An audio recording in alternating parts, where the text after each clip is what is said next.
welcome to Overhaul My Novel. My name is Meg Trast. I am here today.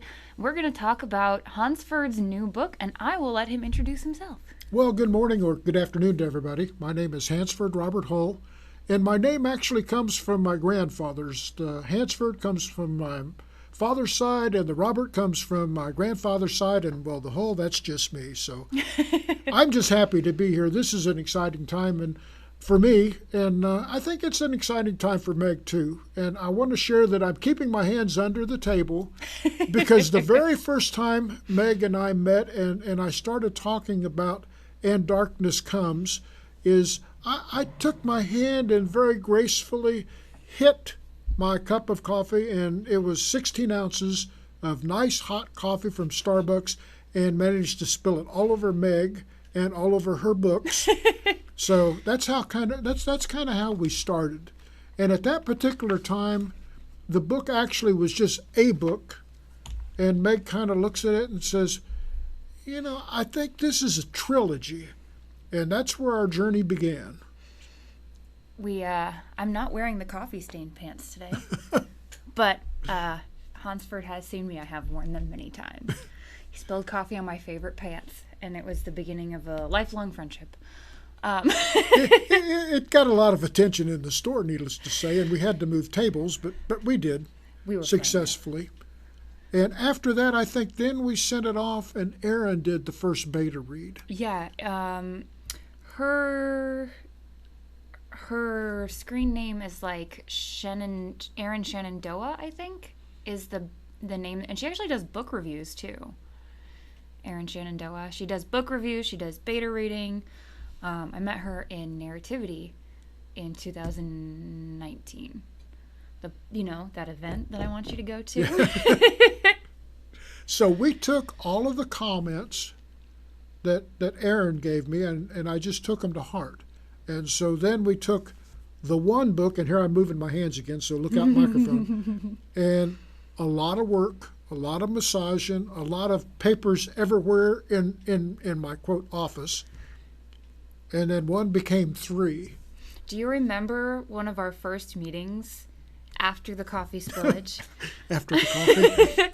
We came to the library, and you had this binder of, like, note cards, and we took them all out, and we had them all over the table. And you said you'd been doing that at home for weeks. Yeah, and taking literally, and I would look at the note card, and it had the title of that particular chapter on it, and then a very short synopsis. And so I would look at it, and I would go, where do you need to go? And so from this giant pack of cards, I split it up, and then it became 3 different books. And Darkness Comes is the first one. So tell me about And Darkness Comes. Tell me about the world and the series and all that. Well, Kalamar is just made up. It's just one of those things where I just like the name of that. And then the 7 planes, it kind of maybe, the Avengers, they had 9 realms. That's true. But 7 is a special number to me. That's supposed to be my lucky number, for one thing. I'm not sure if it is or not, but that's supposed to be my lucky number. So I kind of use 7. I'm going to play off that a lot in the book. There's the 7 planes, and not necessarily everything happens on all of them. And that's what Erin pointed out. She said, this is the 7 planes of Kalamar in its original concept. But she said, everything only happens on the 3rd plane. I go, oh, I feel a new title coming on here. So the overall title for the book is The 7 Planes of Kalamar, Battle for the 3rd Plane. And then we start, and that's where the shuffling of the deck came in. Go, okay, now that I've got him divided, And Darkness Comes, because Kalamar, one of the persons that looked at it said, 3 moons and 3 suns is really not going to work well. And I go, Jupiter and Saturn could probably have a different point of view because they have multiple suns, or not multiple suns, but they have multiple moons. I said, I'm just going to keep that and just go with it. So, when it starts out, Kalamar is just absolutely beautiful. Kind of, if you would go back in my childhood days to Camelot, Camelot's perfect. And then things start to happen. And then that's where that is where And Darkness Comes begins. Yes. With things happening. Yeah, we start off, everything's beautiful, and then things start to happen. And one of the things you asked me, so well, are any of the characters real people? And actually, there are several that are real people. The main character, kind of. So Revis, before you dive into that, your perspective character, Revis, you told me a little bit about him repeatedly, but I'd like to dive into that and also talk about what kind of narrator he is for the story, because he's kind of who we're seeing everything through, right? Yeah, it's through his eyes that things are happening. He's the storyteller, but he's also a shoe cobbler. And Revis actually was my grandmother's cousin, and he was a shoe cobbler. And in the story, he has a tendency to repeat himself over and over and over again and have discussions with himself about, what did I have to eat last night? Was it a piece of pie or was it a donut? Was it cherry pie? And he just waffles back and forth, until he finally comes to a decision. And, oh, okay, that's what it was. That's what I had to eat last night. But he's always doing that. He can never have a sentence without contradicting himself and going, no, I think it was something else. So I think it's really interesting how many ways that comes into play in the story, because we're seeing an account of things through Revis's eyes. So we get a really clear picture of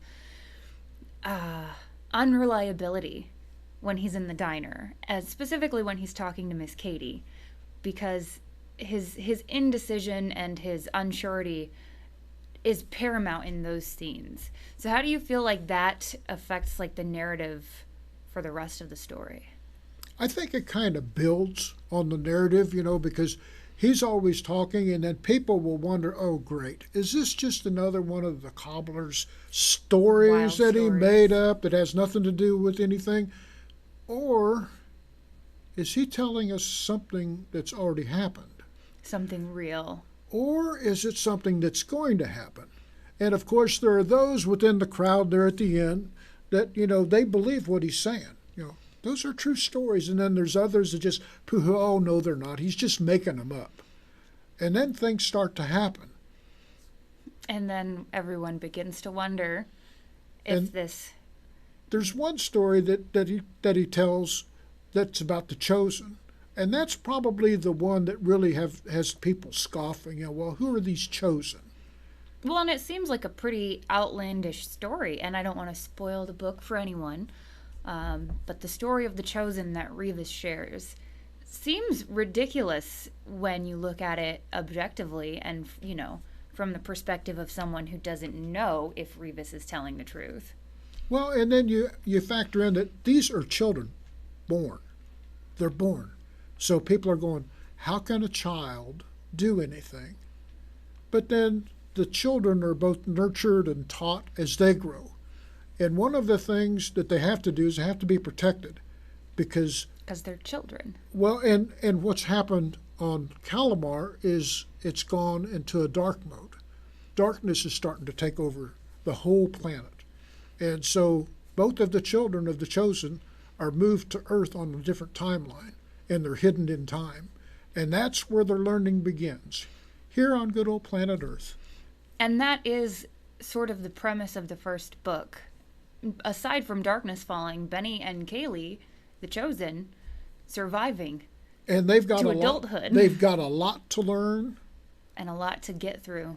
And there are certain things that, you'll see repeated in the book. When it is needed, then it will be given. Because when they were born, were special gifts that were set aside specifically just for them that had never been seen or heard of before. And, that's one of the... Well, I guess we won't go into that because that gets spoilery. Never mind. So there are a couple of, I wouldn't say main villains, but the villains we probably see most on screen, who were, if you recall, my favorite characters from the get-go, Grink and Pounce. Oh, those two. They're just kind of, I will refer to it as just, kind of bubbling, always making mistakes type of guys.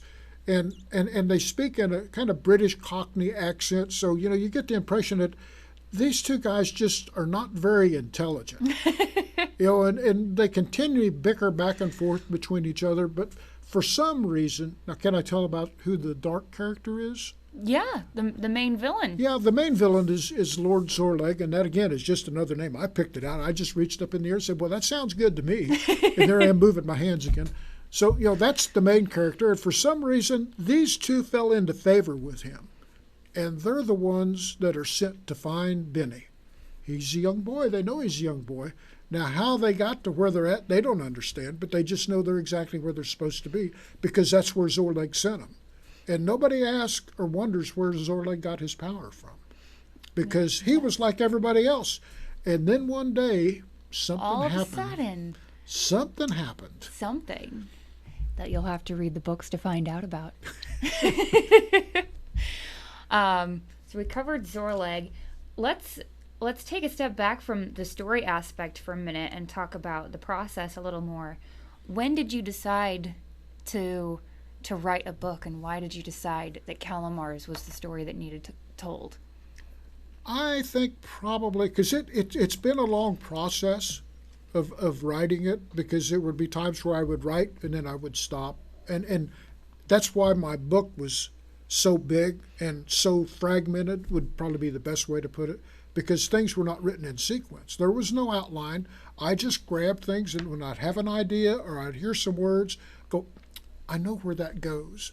And where the word Kalamar, the Seven Plains, come from, it's just, one of those things just pops into your head. You go, I like that. And then you start in building on it. One of the most common questions that I hear people ask authors is, where to get your ideas?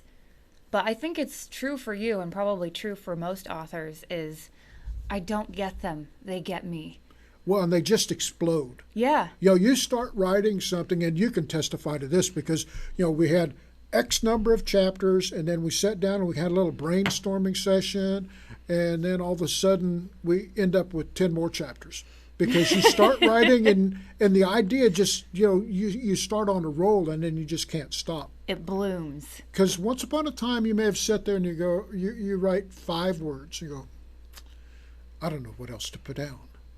I'm not feeling this today. We call that a writer's block. Well, and I know that, you told me, write 100 words a day. At the end of the week, you got 700 words. Mm-hmm. And that's part of what I did. And then it's like, okay, I've started and I don't know really where I'm going, so I'm just going to type, and then it starts falling into place. And then the keyboard, I don't know if it's right, is talking to you. Say, put your fingers here. We're going to go for a little walk. Yep. And then the idea, you just keep going, and you've told me this several times, and it's not uncommon. We repeat ourselves a lot. Yes. We'll say something, and then we'll go on and we'll say something again. And part of what happens is when I try and go through and edit, is I can tell when I stopped and my idea became fragmented. I don't know whether it's, got up, get another cup of coffee, get something to eat, or whatever the story, but, your eyes go, what happened here? Something, for sure. So that's kind of, for me, that's what happens. I've kind of tried to get a little bit better because I'll sit down and I'll make an outline for the whole book. And it's only a few words. Okay, this is going to, and I do parts for whatever reason. This is part 1, part 2, part 3, part 4. And then I just put the few words for each chapter. And then I look at those words, and then I begin. Because in my mind, I know who the characters are that are going to be in the chapter. And so I just let it flow. And that is how we wound up with a trilogy instead of a single book. Yes, yes, because it just kept growing and growing, and ideas. And even when you think you're done, there was somewhere where I read, when you think you finished it, you haven't. All you've done is completed your first draft. Yep. So, and then I learned, too, that it's not a book, it's a manuscript. Well, now it's a book. Yeah, it is now. Now it's got a cover and everything. Yes, that was exciting, too. So I'm happy about the cover. I'm happy the way it turned out, the way it looks. Speaking of covers, someone got a copy of your paperback already. They have, and they shared that with me, and that was really exciting. She got it yesterday, and so I was real happy. So somebody bought my book, so I'm really a published author. And that's your real estate agent, right? Yes. Yeah, that's awesome. I know Hansford's leaving me, moving out of state. Yep, going back to Ohio. Getting so far away. Now I have to do But- an 8-hour drive to see you. Yes, but we can still do Zoom.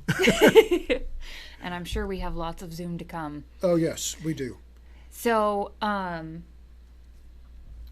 you mentioned that 7 was a special number for you. And 7 and 3 are both recurring numbers They are. in Kalamar. And not just in Kalamar, but in the overall narrative whenever the narrator is talking about things. So what is the significance of those numbers on Kalamar? Oh, on Kalamar specifically. I think it has to do with Revis and the way he tells the stories. Oh, okay. Because he's always talking about different things and grouping people together. People of significance are always grouped together in threes. Like we have the master that is always teaching Benny. And then we have other characters that are joining in. But it always ends up being a combination of 3. 3 of them. Yep. Yeah, a lot of the scenes with the main characters feature 3 Yep. in conversation. Shall or we in tell who action. some of those are? Yeah, let's See, because we have the master, he's the one, and I guess we really didn't speak of this too, but there's a special language that's spoken that goes back to Irish, which is kind of Irish Celtic, which is a soft spot in my heart. My father-in-law was as Irish as you could get, because he was Catholic. He was born on March 17th, and then his ancestry also goes back to Ireland. So that makes it kind of special. and you actually use a lot of that in the book, don't you? I do. I just, I cheat. I use the translator from Google, and I will write down my English phrase, and then it'll translate it into Irish. So I think that's kind of a win-win thing. It gives a little flair. Not that I can speak it, but I know there are people that can. I have an Irish friend who can speak Gaelic, and I remember her trying to teach me how to sound out the words. That was an adventure. Yes. I'm good with just trying to do English at the moment, but that's been something I've wanted to do. Would be able to speak Gaelic, because it's kind of a language that's disappearing. And, It is. And so it kind of, maybe I'm stoking the fire to help keep it alive a little bit, and it adds magic to it. It does.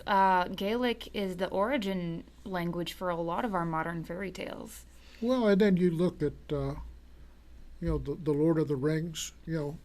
What do the elves speak? Gaelic. Well, they speak would be- Elvish, but it would does be my have guess. So Gaelic roots, yeah. So that makes it kind of exciting too. And then, so important persons or entities are grouped in 3s. Would you say that important events are grouped in 7s? They are. Like the creation of Kalamar, Yep. right? 7 planes, 7 prophecies. Yep. Which of course we're really jumping ahead now, aren't Yeah. Well, it is. I mean, it's all mentioned in book 1. The 7 of 7s and the Yep. 3 of the 1 of 1s and the 3 of 3s. A lot Yep. of prime numbers. we? And then we have the Queen of the Forest, the Queen of the Elves, Queen Rianne, and her daughters, Madison and Ray. Ray. And Ray is spelled W-R-E-N, and Ray is another one of those characters that's a real person. And so's Queen Rianne. They just don't know they're in the book. Well, Ray and Rianne, you're in the book. So I just thought that was a unique spelling and enunciation for, see, I would say Ren, but It looks like Ren. Yeah, but it's Ray, so hey, I'll go with that. That adds another uniqueness to it. So is her name actually Ray in real life? W-R-E-N? It's W-R-E-N in real life, but it's pronounced Ray. Yeah. Like R-A-Y. So I think that just makes that much specialer. That's awesome, yeah. Well, congratulations, Ray. Your name's so unique you got into a book.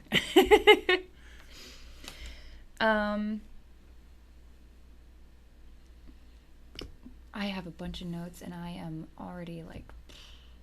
So we talked about your creative process, and then eventually you decided to self-publish, and we had a lot of roadblocks leading up to that decision. Well, we did, and I apologize to everybody that's on my quote email list, because how many hours did we work? Probably 4 or more to get it formatted for both the book and the ebook, and we thought everything was A-OK, peachy kino, ready to go, and then last Saturday, get the email, we canceled your ebook, and no reason really given, other than a heart attack on a plate right there. So Yep. we spent probably almost an hour last Saturday resurrecting the book again. Yeah. So we could have an ebook as well as the paperback. paperback. So that was a real shocker. Now, I did send Amazon an email because I didn't understand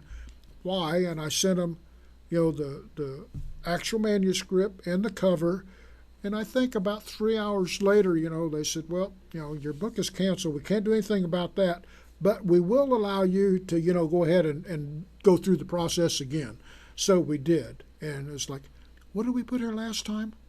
Yeah. There were some of those things that we did not necessarily remember, but we did do it, and that was the important thing. And so then I sent out an email to everybody and their brothers saying, now you can go again and get it. So it's surprising to me that the paperback, of all things, was the one that launched successfully, considering the struggles that went into formatting everything. Oh, yeah, that was a pickle. Try again. Do this, nope, not right. Do this, nope, not right. And I don't know how many times we went through that iterative process of try again, and then we finally got it, and it was a whoop, whoop, holler, holler. Resizing the cover and resizing the book itself and the pages and reformatting. Over and over and over again until we got again. it right, and then we were happy. But we also thought that the ebook was with us too, and evidently it got upset and just left. It just left. I'll show you. I'm not going to let anybody buy me then. All those pre-orders canceled. Yep. Me canceled. We were struck. So would you say that the process of uploading the ebook or the paperback was easier or more difficult than trying to query the manuscript to agents? I think it was much more satisfying than querying agents and getting a blank, letter back saying, nope. If anything. Yeah, sorry, that's just not for me. Just a form letter that, they just put their name at the bottom, and it's still my heart. So, that's all part of it, and I understand. Absolutely. And you're trying to find, but then I got to a point where I said, you know what? I just want it out there. Exactly. Because while Benny and Kelly are growing up, they run into a lot of difficulties that everybody does. There's the scenario of bullying, and just you could just kind of take your dart and throw it at the board. What is it now that we could zero in on? Well, and overcoming adversity is kind of a big theme of the whole trilogy. Yeah, because that's all they're faced with. As they go through it, there's always adversity. There's always something that's a roadblock for them. And so that's part of their learning process. How do they overcome it? And of course, then they have people that are helping them along the way, that are kind of nudging them in the right direction, but, they've been forbidden from interfering. So it's kind of, how do we do this without breaking the rules? Yep, and how do we make sure that, we don't leave the fate of the world entirely in a child's hands, even though technically we're supposed to. Yes. And that's very reflective of real life, isn't it? Yeah, so you have things now where, can I trust them to do that or not? So, sometimes you just have to draw the line and say, like the bird, you need to be pushed out of the nest. Yep. So Benny goes through a lot of that. There's a lot of things that happen to him as he grows up. Benny does have to overcome quite a bit, and some of those experiences that Benny overcomes in the book, you've written those from your own personal experience. Yeah, and it's kind of fun when you do that, because it could be true, it may be true, but then you may embellish it just a bit and blow it up so it's more exciting. Sounds like our resident storyteller. And I think, when you write, sometimes you just do that. You have an idea of something that happened to you, maybe to a friend, a real life experience, and so you take it and then you just weave it into your story. And that is very strong story writing, because a lot of the time we hear people say, write what you know. And so in this case, you don't know elves or dwarves, but you know about telling stories, and you know about personifying people as characters in those stories. Working. And it's working. It's just kind of a magic that just takes over, because I don't know how many times, and you've told me this too, is if you get an idea, you need to either write it down or get busy. And there were several times, 2:30 in the morning, I wake up, go, oh, that's exactly what I want. Out of bed, to the computer, started typing. So, and there were lots of days that were 12, 14-hour days where it's nothing but typing. Because once you get rolling, you don't want to stop. Because if you do, then you lose your whole train of thought and what you're trying to accomplish. Needless to say, it may be repeated a couple times and may be refined, but that's okay. Yeah, that can always be done later. Yeah, so it's, the important thing is getting the stuff down on paper and then going back, and then you can tell, oh, how did I say that? Why did I say that again? But when you're in the moment, you're just doing. You're just a vessel. You're just writing, and I think that's the important thing.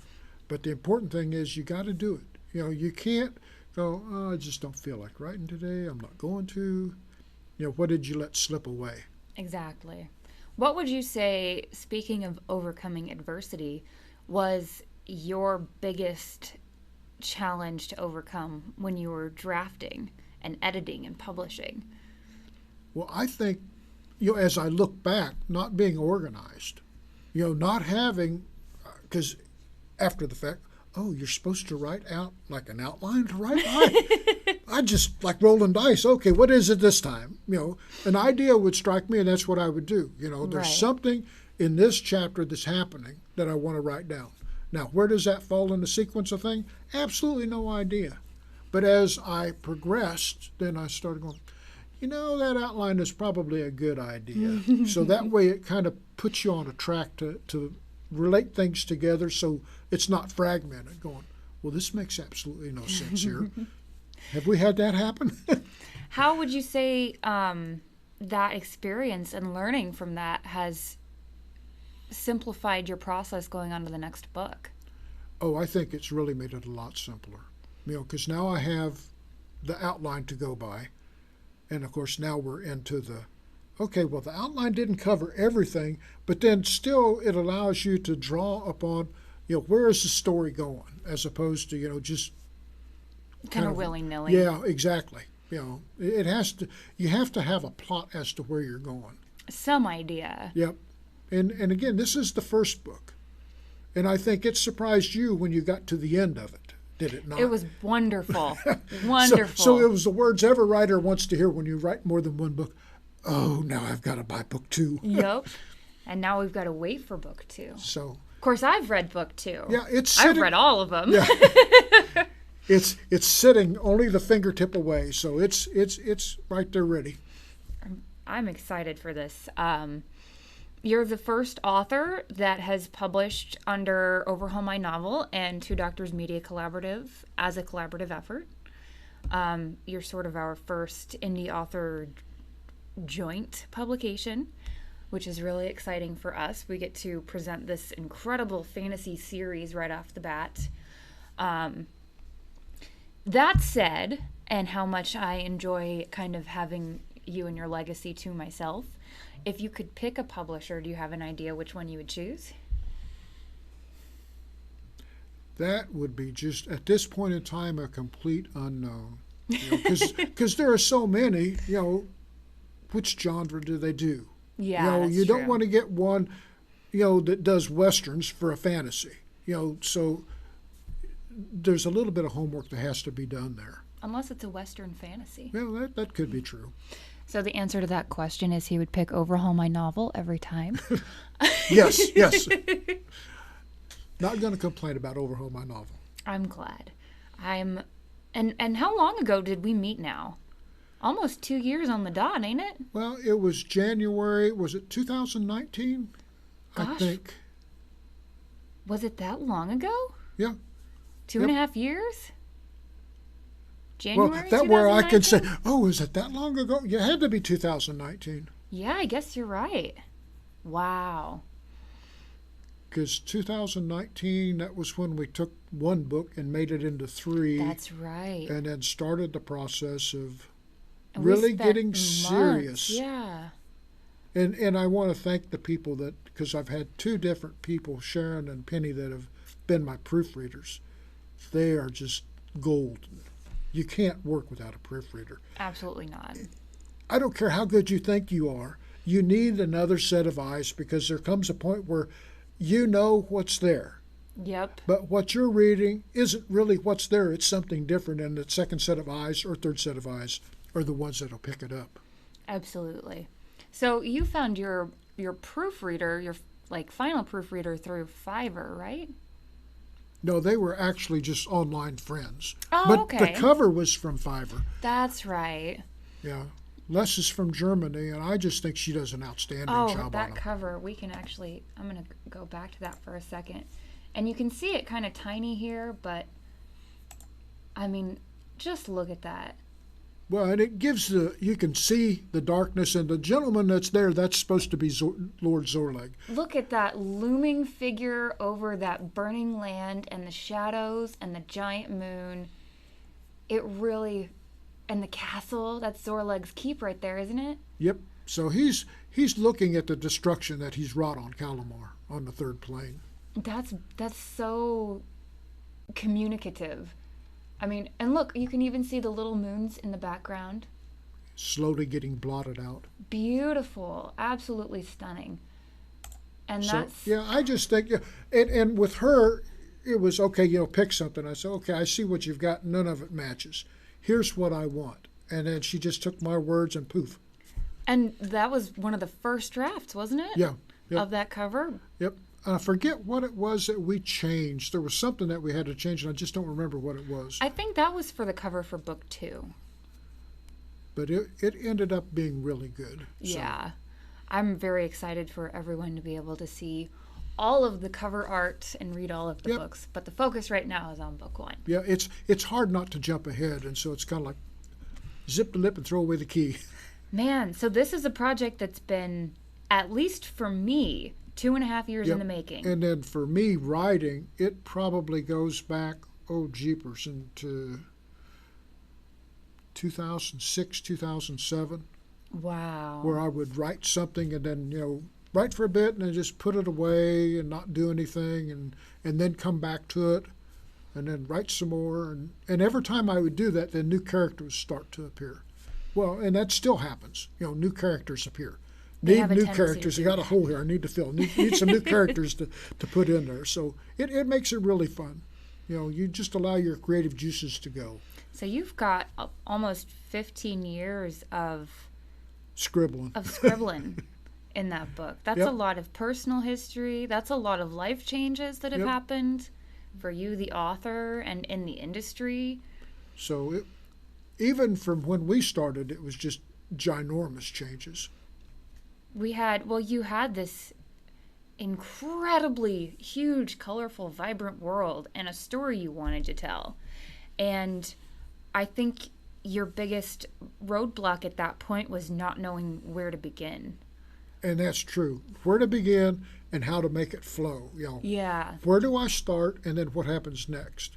And then with your prodding, tootling, educating me, I think we're getting there. Maybe we're not exactly there yet with everything, but boy, are we close. Well, I think that first trilogy is, dare I say, nigh flawless because of how much fine-tuning you did and I did and Aaron Shenandoah did and your proofreaders did. Yep. You had your brother-in-law read it, right? He read parts of it, maybe. Parts of it? Yeah. But you've sent it to a lot of people for a lot of intense scrutiny. Yep, and there was a lot of positive feedback. A lot of people say, I can't wait to read the book. And so now it's there, so go buy it. You can. Buy it. It's on Amazon. All the ABCs of, let's see, this is not right and that's not right are all out of the way. What you got before is not how it is now. But now, final copy. It is a complete and whole thing. Yes. With all the pieces in place. Which, when you stop and think, it's like, did I do that? It feels really enormous when you've worked so long and hard on something, and now you're going to be able to hold it in your hands. Yep, that's, and I think that's what every author wants, is absolutely to be able to say, I did this, and here it is. I made this. Now, buy it. And So obviously, writing a book and publishing it, money's a motivator for everyone to do everything. But more than that, would you say for authors, the bigger motivator is getting your story to an audience? I think it is. You want to tell a story, and then you want to have an audience that enjoys listening to your story. Kind of like Revis. Yeah. He just wants to sit in the inn and he tell just people wants things. to tell people stories about this, that, and the other. Well, and fate is another theme in the books. And Revis is more or less fated to tell those stories. That's kind of his role on Kalamar. Yeah, Revis is a special person. He was brought to Kalamar specifically for that role. Maybe you were brought to Earth specifically for that role. Well, that's true. I could be. Or maybe I'm from Kalamar and just visiting Earth. Oh, there and you go. needed to tell the story of Kalamar. Maybe. You'll never know. Maybe it's true. Maybe it's not. Hi, Bongo. How are you today? Welcome. We've got one live viewer on YouTube right now. Well, thank you for joining us. So we've talked about, the process, and then you spent a lot of time querying. Ultimately, decided self-publishing is the way to go. So now we need a platform, and we got some very talented labor on your website. We did.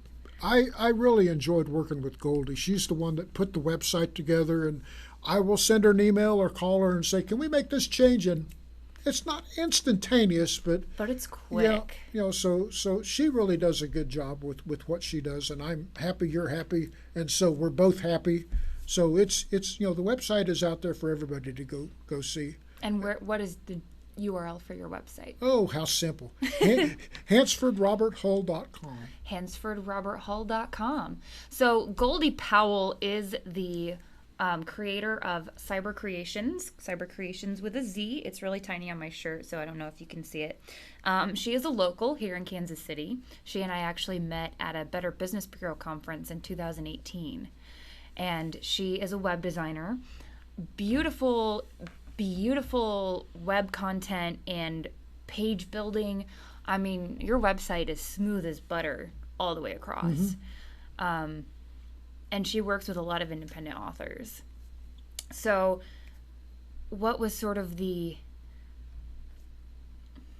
had to make some changes with the problems with Amazon. Well, but even before that, because originally we had all 3 books up. Yep. So, oh, wait a minute, we're going to go self-publish now, so we can't be, letting them see what's yet to come. So we took everything down except for the first book, And Darkness Comes, and, get a short synopsis of the book.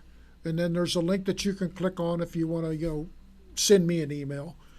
And then we had, I'll just say the snafu with Amazon, say you're canceled, which messed up the link on the web page. Yeah. Because it would send you to a page going, page not found. Picture of some type of dog. Yeah, that's not something we want to see. No, so, and then everybody that had pre-ordered or just, out to lunch and got that nasty email saying, you ordered this, but it's been canceled now. Yep. So, tough luck for you, kid. A repeat and repeat moment. So now they have to go back and do again. So I'm not sure to this point what it was that we did wrong. Or if we did anything wrong. Because they didn't tell me what we did wrong. It's just they told me that it was canceled. So that was pretty disheartening. But I was very happy with the response where they said, if you want to get it out there by your date, just go ahead and resubmit it. So we frantically worked to do that. Took some calm out of our weekend. Yeah. I woke up at 10:30. I'm a late sleeper. And I saw your messages, and I had voicemails and emails, and I was like, what's happening? And it was not good. Code red. I was in my pajamas when I called you, sitting on my bed with my laptop, like, all right, how do we fix this? And fortunately, we were able to because we had all the files. It was just recreating it. So I would say it's not something that you want to do every time you turn around, though. No. The heart stopper that's not a good feeling. It's not good for my health. I've already got a weak heart. Well, and then those people that were faithful, that went and ordered it, it's kind of like, oh. Yeah. It seems... So how do they feel? Yeah. So, that was kind of, my thought too. Happy that they purchased, did the pre-order, but, going, oh, dear. But we got it worked out. And Goldie was very quick, too, with making the changes, too. So that helped, too. So everything's live on HansfordRobertHull.com, isn't it? Yes. So people can go there, and on the front page, they'll see a link to purchase the book. Buy me on Amazon, and it'll take you right to the page you need to be to. I did notice that because of the hiccup, the ebook and the paperback are listed as two separate items, but ebook and paperback are both available for purchase. Yes, they are. So if you have the Kindle app or a Nook, we were talking about Nooks earlier, or an Amazon Fire, then you can, and we enrolled in KDP Select for the ebook, correct? Yes, we did. Yeah, so people could read that courtesy of Amazon for free. Yep, they don't have to pay, so free's always good. Free's fantastic. Yep. The paperback they do have to buy. Now, if someone were interested in procuring a signed paperback, how might they go about doing that? I think probably the easiest way to do that would just be to go to my webpage and send me an email with an address, and then I could make sure that they get one.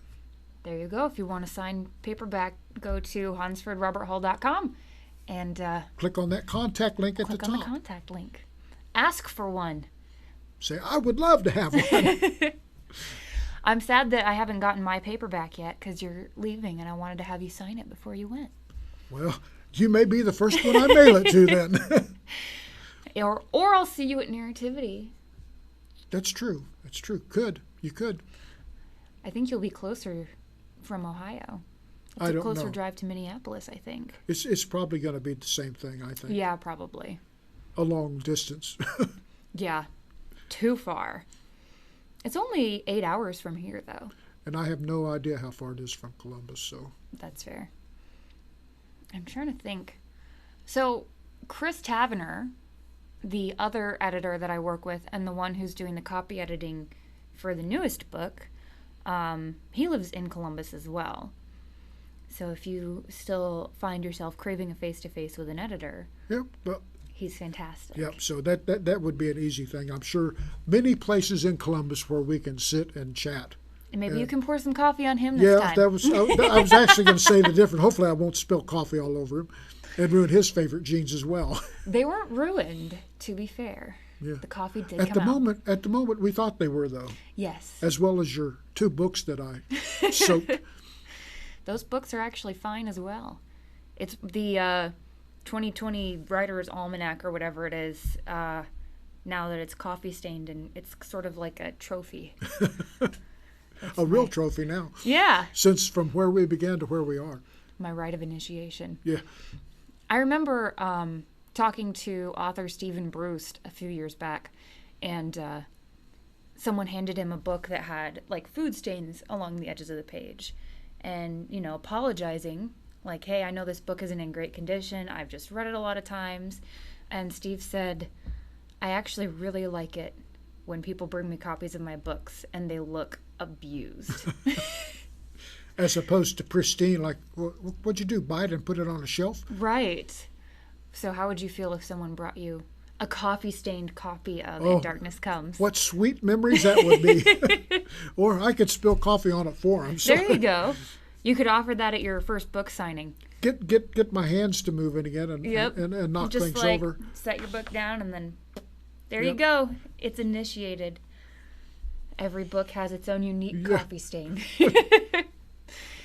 So book 1's out now. It is available on Amazon. It's easily findable and purchasable at HansfordRobertHull.com. When is book 2 coming?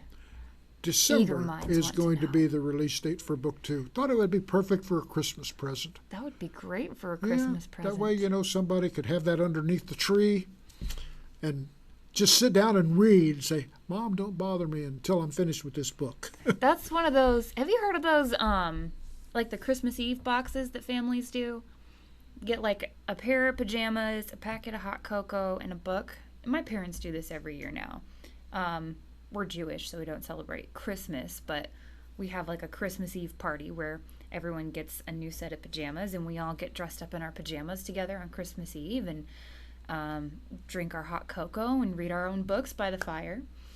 So that could be a really good addition to that. That I think just went out to everybody there as what a perfect idea. So somebody's going to get new pajamas and have some hot cocoa and my book. And a copy of the new Kalamar book. So we can't complain about that. Make sure they've got book 1, though, if you're getting book 2 for Christmas. Well, that's true. Get them book 1 now so they can read it. So that book 2 is like a really nice, Yeah, they're going to be impactful. bugging, saying, I really need to find out what happened after the last period was put on this book. Because it's a pretty strong ending. Yeah. Well, I think your words were, after you read it, I did not see that coming at all. That sounds like something I said. Yeah. So I took that to heart. I felt really good about that statement, saying, yeah, I think I did a good job of ending book 1 to lead into book 2. Absolutely. I completely agree. We have just a few minutes left, so if there's anything else that you want to talk about the books or your process, your move to Ohio, Well, anything? you know, as people read the book, they'll see that it's dedicated to my late wife, who passed away because of Alzheimer's and COVID-19 in January. But, you know, the move back to Ohio is strictly because that's where my daughter lives, you know. And my other daughter lives in Vermont, so I need to be closer to kids and family. Absolutely. So, you know, my brothers all live here, and that's fine and dandy, but, you know, my grandkids are growing up. Geez, oh, Pete, you know, one's going to be a junior next year in high school. Wow. So, you know, it's just, you know, getting closer to family. But then, you know, once I get settled, then it will be back to writing, since this moving was not fun. It just completely upset the apple cart. Yeah, it's not. I've moved a lot of times. Too many times, and it is not my favorite experience. No, I don't like moving things from one room to another. So Right. I'm looking forward to getting settled, but that probably won't be until November-ish when the house is finished. So I'm looking forward to that. It'll be a while. And between now and then, but I will still get back to working on the next piece of I'm going to say series now, because we're actually jumping beyond trilogy. Yeah. So we've got the first trilogy's done. Yes. The first trilogy is Yep. just awaiting publication dates. It is for all 3 books. For all 3. I just need to go back through book 2 and book 3 and make sure I dot all the I's and cross the T's with proofreader comments. Do all of the tiniest of fine tuning. Yes. The finest of tuning. Yes, the fun of it. The Pete and repeat moments. Did I do this before? And so what you're working on now is sort of a history of Kalamar. Yeah, it goes back to what happened before we start And Darkness Comes. And it kind of tells you the history of the characters, and then it alludes to some of the things, like you mentioned earlier, the prophecies of Kalamar, which Revis seems to have his hand deep in that pot. He's a good storyteller, telling people about the prophecies. And again, you have people that, oh, it's another one of those stories, and then people, no, it's true. Yep, and Revis knows these things are true because he was there. Yes. He saw every story that he tells, he knows for fact. Yes, so he has the way of being able to take what he's seen and then tell it to everybody else. But it's up to them whether he was telling something that happened, something that may happen, or is it just a story of an old storyteller at the end? Just an old doddering man babbling on to anyone who'll listen. Yes. Or is it? Well, I'm really excited, and I hope that everyone gets their hands on a copy of this book. We'll have to talk book signing at some point. There are some pretty fantastic book events in Ohio. I know a few authors who live out there, and there's pretty incredible book fairs. So maybe sometime next year, when the trilogy is complete, we could look forward to a book signing. Yes, we could. And maybe by then we can look forward to going to hardback, too. Yeah. So that's something that we haven't been able to find a real good outlet for self-publishers. Yep, so we're working on that, getting there slowly but surely. If anyone has suggestions for print-on-demand hardbacks, please drop it in the comment or email editor@overhaulmynovel.com. I would very much like author recommendations from self-published authors who have successfully published their hardback books. And I think that covers everything just in time. Well, thank you for having me. This has been a real pleasure. Thank you for coming on to my YouTube channel in all of its splendor and for talking about your book. One last time, where people can buy the book, your name, and then we'll sign off. HansfordRobertHull.com. And I'm Hansford.